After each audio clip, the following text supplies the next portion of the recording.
S, ಮುಂದಿನ ರಾಶಿಗೆ ಬರೋದಾದ್ರೆ ವೃಶ್ಚಿಕ ರಾಶಿ.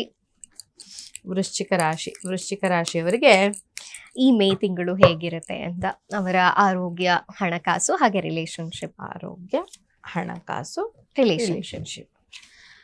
ಆರೋಗ್ಯದ ವಿಚಾರಕ್ಕೆ ಬಂದಾಗ ಪಾಸಿಟಿವ್ ಆದಂತಹ ರಿಸಲ್ಟ್ ಇದೆ. ಸ್ವಲ್ಪ ಹಣ್ಣು ತರಕಾರಿಗಳನ್ನ ಹೆಚ್ಚಾಗಿ ತಗೊಳ್ಳಿ, ನೀರನ್ನ ಜಾಸ್ತಿ ಕುಡೀರಿ.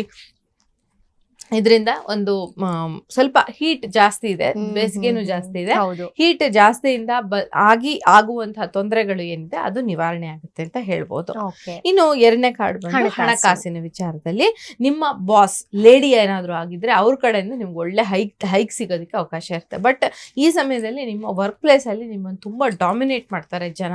ನಿಮ್ಮ ಎದುರುಗಡೆ ಇರೋರು ನಿಮ್ಮನ್ನು ಡಾಮಿನೇಟ್ ಮಾಡ್ತಾ ಇರ್ತಾರೆ. ಒಂದು ಸಣ್ಣ ಪ್ರಾಣಿಗೂ ನೀವು ಸಮ ಇಲ್ಲ ಅಂತೆಲ್ಲ ಬೈಯೋ ತರನೂ ಆಗ್ಬಹುದು ನಿಮ್ಮ ಹೈಯರ್ ಆಫೀಸರ್. ಬಟ್ ನೀವು ಇದನ್ನೆಲ್ಲ ಓವರ್ಕಮ್ ಮಾಡಿ ಹೊರಗಡೆ ಬರೋದಕ್ಕೆ ಅವಕಾಶ ಇರುತ್ತೆ. ಇದು ಯಾವುದು ಶಾಶ್ವತ ಅಲ್ಲ. ಶಾಶ್ವತ ಅಲ್ಲದಿದ್ದರ ಬಗ್ಗೆ ನಾವು ತಲೆ ಕೆಡಿಸ್ಕೊಳ್ಳೋದು ಅವಶ್ಯಕತೆ ಇಲ್ಲ. ಕೆಲವು ಸಾರಿ ಇದಕ್ಕೆ ಪರಿಹಾರ ಮಾಡ್ಕೊಳ್ಳಿ ಅಂತ ಹೇಳ್ತೀವಿ. ಇವಾಗ ಅವ್ರ ಮನಸ್ಥಿತಿ ನಾವು ಬದಲು ಮಾಡೋದಕ್ಕೆ ಆಗೋದಿಲ್ಲ, ನಮ್ಮ ಎದುರುಗಡೆ ಇರೋರ್ ಮನಸ್ಸನ್ನ. ಹಾಗಾಗಿ ನಾವು ಏನ್ ಮಾಡ್ಬೇಕು ಅಂತ ಹೇಳಿದ್ರೆ, ಒಂದೊಂದೇ ಸ್ಟೆಪ್ ನಮ್ಮ ಒಂದು ಲೆವೆಲ್ನ ಮೇಲೆ ತಗೊಂಡು ಹೋಗ್ಬೇಕು. ಅವ್ರ ಲೆವೆಲ್ ನಮ್ಮ ಲೆವೆಲ್ಗೆ ತಂದ್ಕೊಳ್ಳೋದಲ್ಲ, ನಾವೇ ಮೇಲಕ್ಕೆ ಹೋಗ್ತಾ ಹೋಗ್ಬೇಕು ಅಂತ. ಆವಾಗ ನಮ್ಗೆ ಪಾಸಿಟಿವ್ ಆದಂತಹ ರಿಸಲ್ಟ್ಸ್ ಖಂಡಿತ ಕಾಣ್ತವೆ ಅಂತ ಹೇಳ್ಬೋದು. Okay, super. ಇನ್ನು ರಿಲೇಶನ್ಶಿಪ್ ವಿಚಾರದಲ್ಲಿ ಬಂದಾಗ ಬ್ಯಾಕ್ ಸ್ಟ್ಯಾಬಿಂಗ್ ಅನ್ನುವಂತಹ ಕಾರ್ಡ್ ಬರ್ತಾ ಇದೆ ಮತ್ತೇನೋ. ಸೊ ಹಾಗಾಗಿ ಬೆನ್ನಿನಿಂದ ಚೂರಿಯನ್ನು ಹಾಕುವಂತ ಜನ ನಿಮ್ಮ ಸುತ್ತಮುತ್ತಲು ಎಲ್ಲರೂ ಇರ್ತಾರೆ.